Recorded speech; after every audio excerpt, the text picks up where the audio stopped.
Welcome to S6 news bulletin. ముందుగా headlines.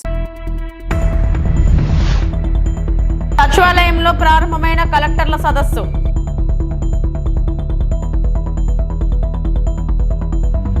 Lokesh కృషి వల్లే విశాఖలో గూగుల్ ఏర్పాటుకు MOU సీఎం చంద్రబాబు. ఉమ్మడి ప్రకాశం జిల్లా పార్టీ నేతలతో సమావేశమైన వైఎస్ జగన్.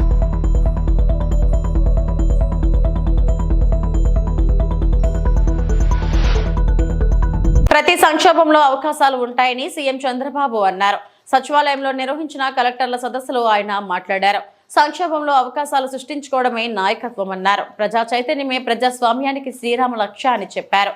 ప్రభుత్వ విధానాల చర్చకు కలెక్టర్లు సదస్సు ఉపయోగపడుతుందన్నారు. ప్రయత్నాలు చేసిన వెంటనే ఫలితాలు రావు, నిరంతరం ప్రయత్నిస్తుంటేనే రిజల్ట్స్ వస్తాయి. విశాఖలో గూగుల్ కంపెనీ ఏర్పాటుకు MOU కుదిరింది. మంత్రి లోకేష్ కృషి వల్లే ఇది సాధ్యమైంది. గూగుల్తో MOU వల్ల విశాఖలో అధిక అభివృద్ధి జరుగుతుంది. హార్డ్ వర్క్ ముఖ్యం కాదు, స్మార్ట్ వర్క్ కావాలని చంద్రబాబు తెలిపారు. ఎప్పుడు కూడా విశ్వసనీయత రావాలంటే నెట్వర్కింగ్, ఫ్యూచర్ని విజువలైజ్ చేయడం, దాని ప్రకారం పనిచేస్తూ ఉంటే వస్తుంది. అందుకే మొన్నే IT మినిస్టర్ గారు అమెరికాకు పోయినప్పుడు అందరినీ కలిసి అదే మాదిరిగా గూగుల్ క్యాంపస్ కూడా వెళ్ళి వాళ్ళు రిక్వెస్ట్ చేశారు.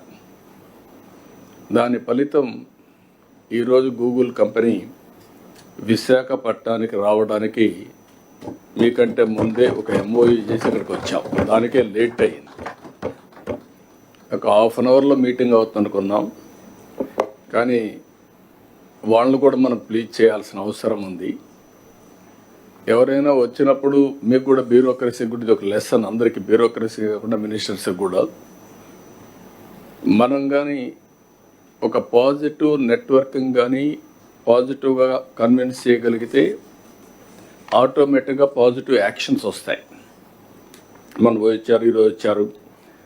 ఈరోజు నేను ఎప్పుడు మాట్లాడుతున్నాను, ఒకప్పుడు IT మాట్లాడాను, ఆ తర్వాత ఆర్టిఫిషియల్ ఇంటెలిజెన్స్ మాట్లాడుతున్నాం, ఇప్పుడు డీప్ టెక్ గురించి మాట్లాడుతున్నాం.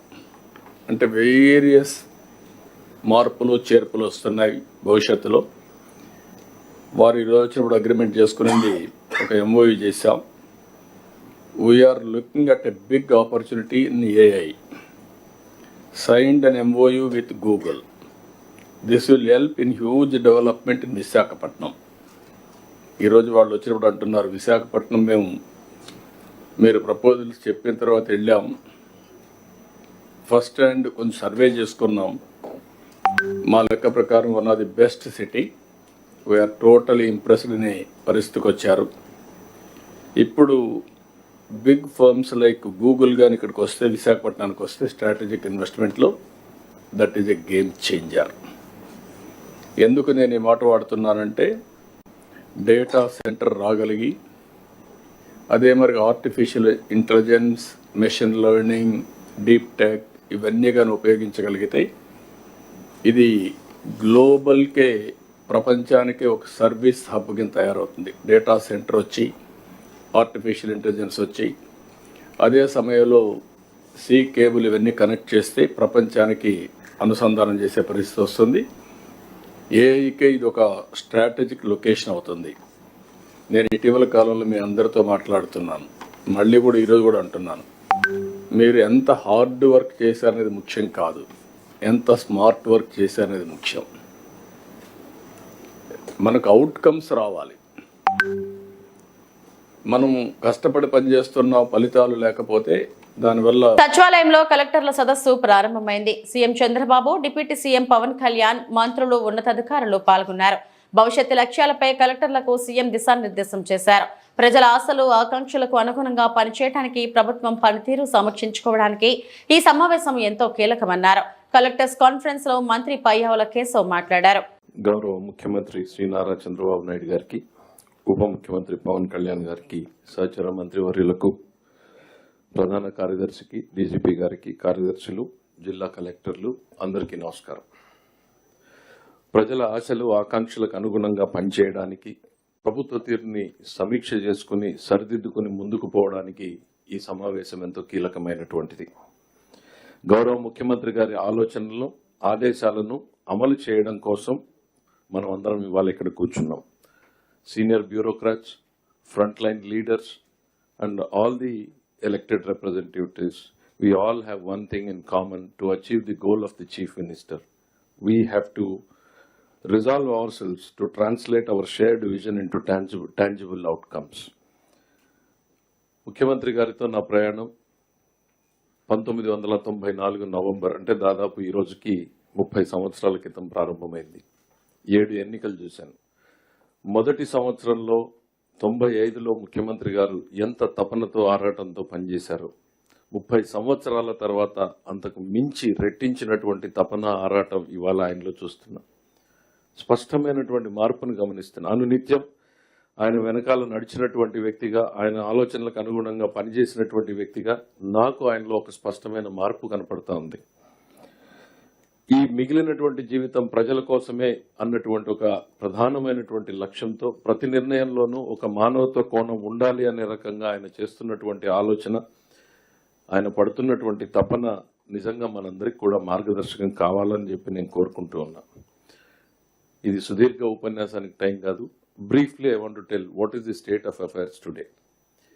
ముఖ్యమంత్రిగా చంద్రబాబు నాయుడు గారు ప్రమాణ స్వీకారం చేసిన రోజున ఆయనకు వారసత్వంగా వచ్చింది ఏంటో మీరు అందరూ కూడా చూశారు. 10 లక్షల కోట్ల రూపాయల అప్పుని తీర్చడానికి అప్పు తేవాల్సినటువంటి పరిస్థితి, అప్పు మీద వడ్డీ చెల్లించడానికి అప్పు చేయాల్సినటువంటి పరిస్థితి. గత సంవత్సరంలో రాష్ట్ర ఆదాయంలో 99% కేవలం జీతభత్యాలకు, పెన్షన్లకు మాత్రమే సరిపోయింది. అంటే ప్రభుత్వ ఇతర అవసరాలు, ఆల్ అదర్ కమిటెడ్ ఎక్స్పెండిచర్ లేకుండానే కేవలం స్టేట్ రెవెన్యూస్ మొత్తం శాలరీస్ కి సరిపోయింది. అంతకు ముందు సంవత్సరాన్ని చూస్తే నేడు ఉమ్మడి ప్రకాశం జిల్లా నేతలతో వైఎస్ఆర్సీపీ అధినేత మాజీ సీఎం వైఎస్ జగన్మోహన్ రెడ్డి సమావేశం ప్రారంభమైంది. తాడేపల్లిలోని వైఎస్ఆర్సీపీ కేంద్ర కార్యాలయంలో జరుగుతున్న ఈ సమావేశానికి ఎంపీపీలు, జెడ్పీటీసీలు, మున్సిపల్ చైర్పర్సన్లు, స్థానిక సంస్థలు, ప్రజాప్రతినిధులు హాజరయ్యారు. ఉమ్మడి ప్రకాశం జిల్లా నేతలకు త్వరలో నిర్వహించే ప్రజా పోరాటాలపై దిశానిర్దేశం చేయడంతో పాటు తాజా రాజకీయ పరిణామాలు, భవిష్యత్ కార్యాచరణపై చర్చించనున్నారు.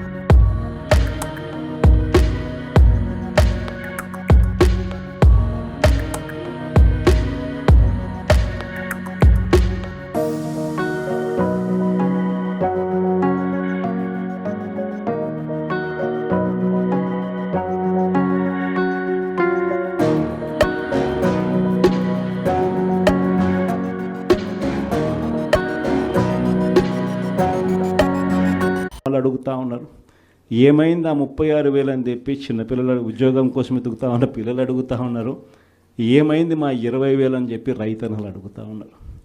వీళ్ళకి ఎవ్వరికి కూడా చంద్రబాబు నాయుడు అనే వ్యక్తి, వాళ్ళ పార్టీకి సంబంధించిన క్యాడర్ సమాధానం చెప్పలేని పరిస్థితిలో వాళ్ళ పార్టీ, వాళ్ళ పెద్దలు అందరూ కూడా ఏం చేస్తూ ఉన్నారు, డైవర్షన్ పాలిటిక్స్. ప్రతిరోజు ప్రతి నెల ఒక టాపిక్ తీసుకొస్తారు, ఏదో ఒక టాపిక్ తీసుకొచ్చి గోబల్స్ ప్రచారంలో భాగంగా ప్రతి ఒక్కడు దాన్ని అందుకుంటారు. ఓసారి తిరుపతి లడ్డు అంటారు, ఇంకొకసారి జూన్లో ఋషికొండ భవనాలు అన్నారు, జూలైలో శ్వేతపత్రాలు, మదనపల్లి ఫైల్స్ అన్నారు, ఆగస్టులో ముంబై నటి నా పేరేం పేరు కాదాంబరి అన్నాడు, సెప్టెంబర్లో ప్రకాశం బ్యారేజీని బోట్లతో ఢీకొట్టి గేట్లను పడగొట్టాలని చెప్పి మనం ప్లాన్ చేసినామని అంటాడు. అక్టోబర్లో సరే ఇంకా ఎట్టాగ మీరు అంతా చూశారు, నా కుటుంబాన్ని తీసుకొచ్చినాడు. నవంబర్కి వచ్చేసరికి బడ్జెట్పై దృష్టి మళ్లించడానికి 14 లక్షల కోట్ల అప్పులు అని చెప్పి, డిసెంబర్లోకి వచ్చేసరికి ఇప్పుడు కొత్తగా మీరు అంతా మనం చూస్తూ ఉన్నాం, రేషన్ బియ్యం అంటానండి. ఇప్పుడు కొత్తగా కనిపిస్తూ ఉందా రేషన్ బియ్యం అని చెప్పి. ఇప్పుడు నాకు నిజంగా ఆశ్చర్యం అనిపిస్తుంది ఆ రేషన్ బియ్యం కథలీలు చెప్తా ఉన్నప్పుడు. ప్రభుత్వంలో ఎవరున్నారు అని ప్రభుత్వంలో మనం ఉన్నామా, ప్రభుత్వంలో వాళ్ళు ఉన్నారా అని నాకు అర్థం కాల. 7 నెలలు అయిపోయింది, దాదాపుగా 6.5 నెల అయిపోయింది వాళ్ళ ప్రభుత్వం వచ్చి. 6.5 నెల 7 నెలలు అవుతా ఉంది వాళ్ళ ప్రభుత్వం వచ్చింది. ఎమ్మెల్యేలు వాళ్ళు, మంత్రులు వాళ్ళు, కలెక్టర్లు వాళ్ళు, జాయింట్ కలెక్టర్లు వాళ్ళు, పోలీసులు వాళ్ళు, ఎంఆర్ఓలు వాళ్ళ అధికారులే, చెక్ పోస్టులు వాళ్ళవి, అన్నీ వాళ్ళవే. ఇవన్నీ దాటుకొని మళ్ళీ పోర్టుకు వచ్చింతే పోర్టులో కస్టమ్స్ అధికారులు, పోర్టులో సిఐఎస్ఎఫ్ పోలీసులు, ఇవన్నీ కూడా వీళ్ళు పొత్తులో ఉన్న కేంద్ర ప్రభుత్వం మనుషులు. మరి ఇవన్నీ దాటుకొని ఏదైనా మెటీరియల్ బోటులోకి పోగలుగుతుందా? ఆశ్చర్యం ఏమిటంటే ఈయన పోయిన బోటు పక్క బోటే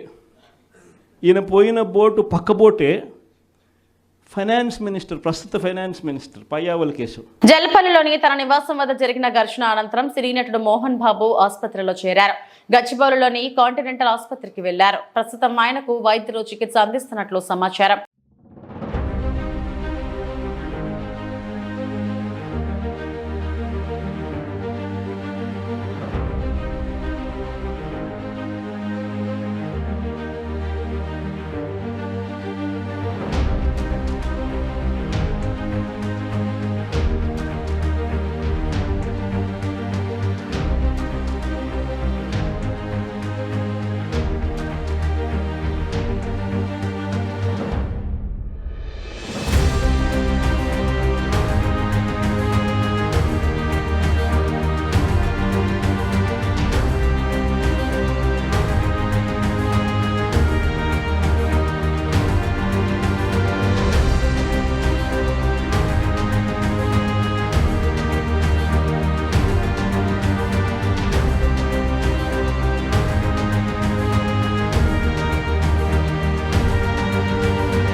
శ్రీకాళహస్తి ప్రభుత్వ ఏరియా ఆసుపత్రికి ఆకస్మికంగా పరిశీలించిన జనసేన పార్టీ శ్రీకాళహస్తి ఇన్ఛార్జ్ శ్రీమతి వినుతా కోట గత కొన్ని రోజులుగా శ్రీకాళహస్తిలోని ప్రభుత్వ ఏరియా ఆసుపత్రిలో చికిత్స చేయకుండా, గర్భిణీలకు డెలివరీలు చేయకుండా వేరే హాస్పిటళ్లకు రిఫర్ చేయడంపై డాక్టర్లు వ్యవహరించిన తీరుపై ప్రముఖ పత్రికల్లో వార్తలు రావడంతో శ్రీకాళహస్తి నియోజకవర్గం జనసేన పార్టీ ఇన్ఛార్జ్ శ్రీమతి వినుతా కోట ఈ రోజు ఆకస్మికంగా ప్రభుత్వ ఆసుపత్రికి వెళ్లి అక్కడ పరిస్థితులను పరిశీలించడం జరిగింది.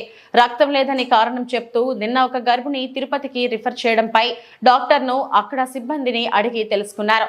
బ్లడ్ స్టోరేజ్ రూమ్ కు వెళ్లి పరిశీలించగా రక్తం స్టాక్ ఉందని సిబ్బంది తెలిపారు. రక్తం ఉన్నా కూడా ఎందుకు ఇలా చేశారని అడగడంతో డాక్టర్ గారు ఇక్కడ ఏదో కమ్యూనికేషన్ గ్యాప్ అని నాకు తెలియదని మొత్తం సూపరింటెండెంట్ విజయలక్ష్మి గారికి తెలుసనన్నారు. 4:30 గంటలకి సూపరింటెండెంట్ ఆసుపత్రిలో లేరు. పేద ప్రజలు వచ్చే 100 పడకలు గల ఆసుపత్రిలో ఇలాంటి చర్యలు సహించమని, డాక్టర్లు వ్యవహరించే తీరుపై కూటమి ప్రభుత్వానికి చెడ్డ పేరు తెస్తే కఠిన చర్యలు తప్పవని ఉన్నతాధికారులకు తెలిపి సస్పెండ్ చేయిస్తామని తెలిపారు.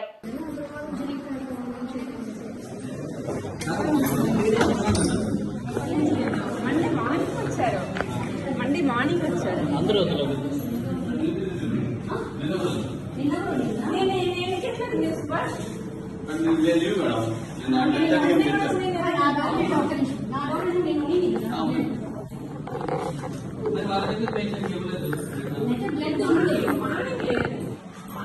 అంటే ఎక్కడ మిస్కమ్యూనికేషన్ అవుతుంది. బ్లడ్ ఉన్నట్టు పేషెంట్ లేదు.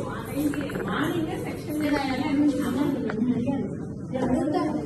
మీ ఆన్సర్స్ అడుగుతూ వస్తున్నాను.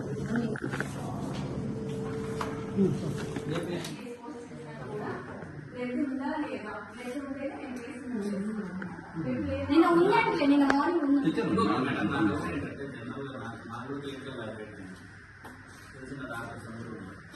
రేపు ఆపరేషన్ చేస్తామంటే ఈ రోజు మీరు బ్లడ్ ఉంటే 5 యూనిట్స్ ఉంది. ఓ పాజిటివ్ నా మధ్యలో ఏ విషయాలు జరిగింది నాకు తెలియదు కదా. నేను లేకపోతున్నాను madam. We are blaming you. Actually మాకు అర్థం చేసుకోవడానికి అడుగుతున్నాం. జనరల్గా సరే madam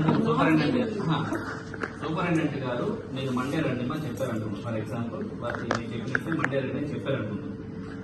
blood if you're going for operation definitely blood is needed అనేది basic minimum thing you need to inform patient. అది ఎందుకు జరగలేదు ఇక్కడ హాస్పిటల్లో? ఓపీలో చూసిన వాళ్ళు చెప్పాలి. ఎవరు ఓపీలో చూసింది? ఓపీలో ఉన్నారా? మేడం ఉన్నారు. సూపరింటెండెంట్ గారు. సరే, ఆ ఇక్కడ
అంతర్జిల్లా హౌస్ బ్రేకింగ్లకు పాల్పడే ముద్దాయిలను అరెస్టు చేసిన గణపవరం పోలీస్ సిబ్బంది.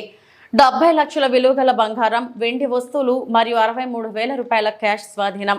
పెద్ద కావపవరం గ్రామానికి చెందిన కాట్రెడ్డి మణికంఠ సాయి శ్రీనివాస్, యార్లపాటి మౌని సన్ని, పేడ్డ హేమకుమార్, హేమంత్, పెద్దిరెడ్డి రత్నశేఖర్ ను అదుపులోకి తీసుకుని వారి వద్ద నుండి 700 గ్రాముల బంగారపు వస్తువులు, 7 కేజీల వెండి వస్తువులు, 63,000 రూపాయలు స్వాధీనం చేసుకున్నట్టు, వాటి మొత్తం 70 లక్షల రూపాయలు.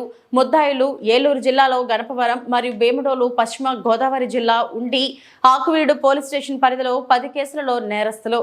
ఏలూరు 3 టౌన్ పోలీస్ స్టేషన్ పరిధిలో నమ్మకంగా ఇంట్లో చేసే ఇంటిలోనే అప్పుడప్పుడు దొంగతనానికి పాల్పడిన చింత అనిత వెంకటలక్ష్మి, అనిత భర్త శ్యామ్ కుమార్, సత్రంపాడు ఆమె పనిచేసే ఇంటిలో 302.50 బంగారపు వస్తువులను, వాటి యొక్క విలువ 18,73,500 రూపాయలు ఆమె వద్ద నుండి స్వాధీనం చేసుకున్న ఏలూరు 3 టౌన్ పోలీస్ స్టేషన్ సిబ్బంది.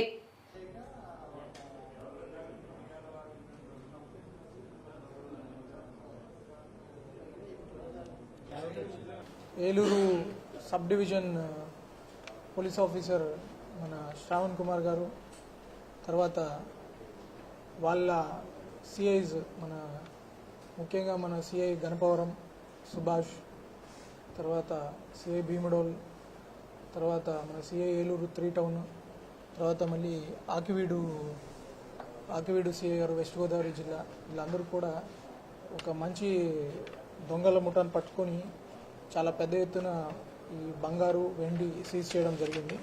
ఈ వేర్వేరు కేసుల్లో కల్లా ముద్దాయిలు వీళ్ళు. ముఖ్యంగా ఈ హౌస్ బ్రేకింగ్ జరిగే దాంట్లో ఈ 4 ముద్దాయిలు ఉన్నారు. కాట్రేడి మణికంఠ, ఇతంది ఆకివీడు మండలం, యార్లపాటి మౌని సన్ని, పేడ్డ హేమకుమార్, పెద్దిరెడ్డి రత్నశేఖర్, వీళ్ళందరూ కూడా కలిసి చాలా దొంగతనాల్లో వరుసగా కలిపి 2 జిల్లాల్లో కూడా ఈ దొంగతనాలు చేయడం జరిగింది. వాళ్ళ దగ్గర నుంచి ఒక 70 లక్షల విలువ గల బంగారం, వెండి వస్తువులు, దాంతోపాటు 63,000 క్యాష్ కూడా స్వాధీనం చేసుకోవడం జరిగింది. వీళ్ళ దగ్గర స్వాధీనం పరుచుకుంది 700 గ్రాముల బంగారు, ఒక 7 కిలోలు వెండి కూడా వీళ్ళ దగ్గర తీసుకున్నాము. సో వీళ్ళ మీద పశ్చిమ గోదావరి, మన భీమడోలు, గణపవరం ఇవన్నీ కలిపి ఒక 10 కేసుల వరకు వీళ్ళు ముద్దాయిలుగా ఉన్నారు. ఫస్ట్ టైం దొరికారు. ఇంతకుముందు కూడా వీళ్ళ మీద క్రిమినల్ హిస్టరీ లేదు. చాలా చక్కగా మన గణపవరం సిఐ గారు వాళ్ళ దగ్గర జరిగిన అఫెన్సెస్ అన్నీ ఒకసారి అనలైజ్ చేసుకొని వాళ్ళ ఎస్ఐస్ తోటి కోఆర్డినేట్ చేసుకొని దాంట్లో పాత కేసుల్లో కూడా ఒక క్లూస్ అన్నీ తీసుకొని ఈ కేసులు డిటెక్ట్ చేయడం జరిగింది. ఇంతవరకు చాలా వరకు పాత కేసులు కూడా ఉన్నాయి కదా, ఓల్డ్ కేసెస్ కూడా డిటెక్ట్ అయ్యాయి. దాని ద్వారా ఒక 10 కేసెస్ డిటెక్ట్ అయ్యాయి.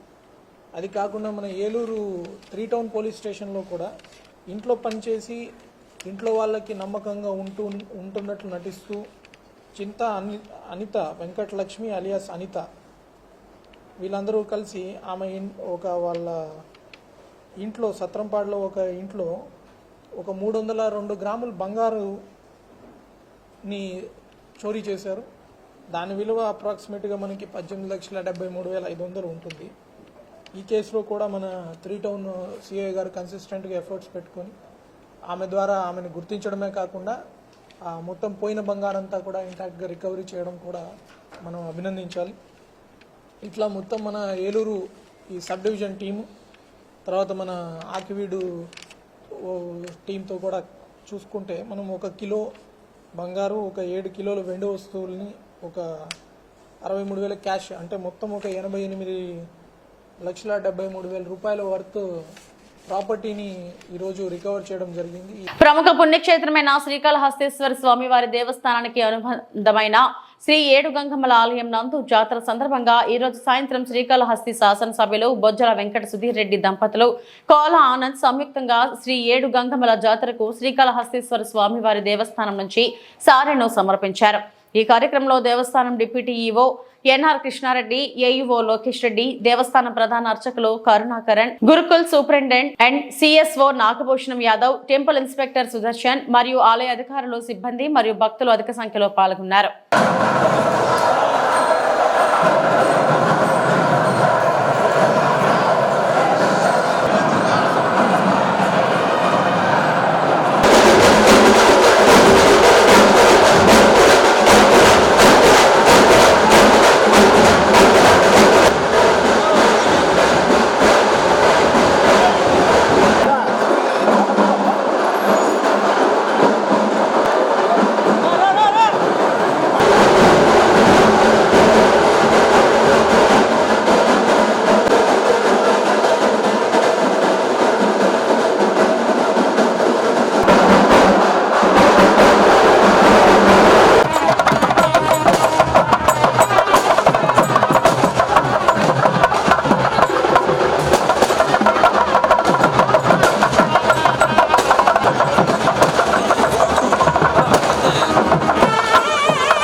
మీడియాపై జరిగిన దాడిని ఖండిస్తూ కుప్పం ప్రెస్ క్లబ్ ఆధ్వర్యంలో అంబేద్కర్ విగ్రహం వద్ద నిరసన.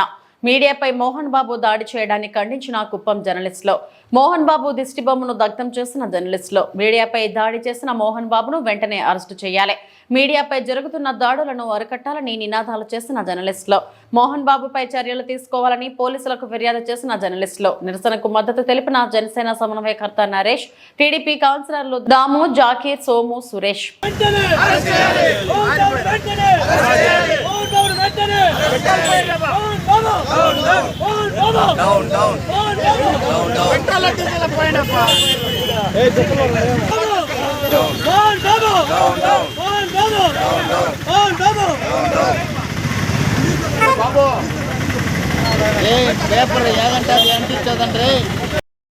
అందరికీ నమస్కారం. నిన్న జరిగిన విలేకరుల దాడిపైన మోహన్ బాబు, ఎవరైతే విద్యాసంస్థల చైర్మన్ మోహన్ బాబు ఎంతో సీనియర్, నేను అది ఇదేని గొప్పలు చెప్పుకునే అతను నిన్న TV9 విలేకరులపైన దాడి చేసిన నిజంగా చాలా సిగ్గుచేటని తెలియజేస్తున్నాను.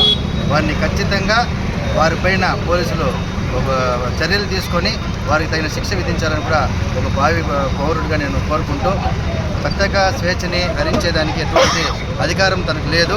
తను దాడి చేసిన వారి కుటుంబానికి కూడా మన ప్రభుత్వం తరఫున కూడా అండగా నిలవాలని, అదేవిధంగా మోహన్ బాబు వాళ్ళ ఒక దాడిని తీవ్రంగా ఖండిస్తూ వారిని చట్టరీత్యా పోలీసులు చర్యలు తీసుకోవాలని కూడా కోరుకుంటున్నారు. ఇవి ఇప్పటి వరకు నా బులెటిన్ అప్డేట్స్. నమస్తే.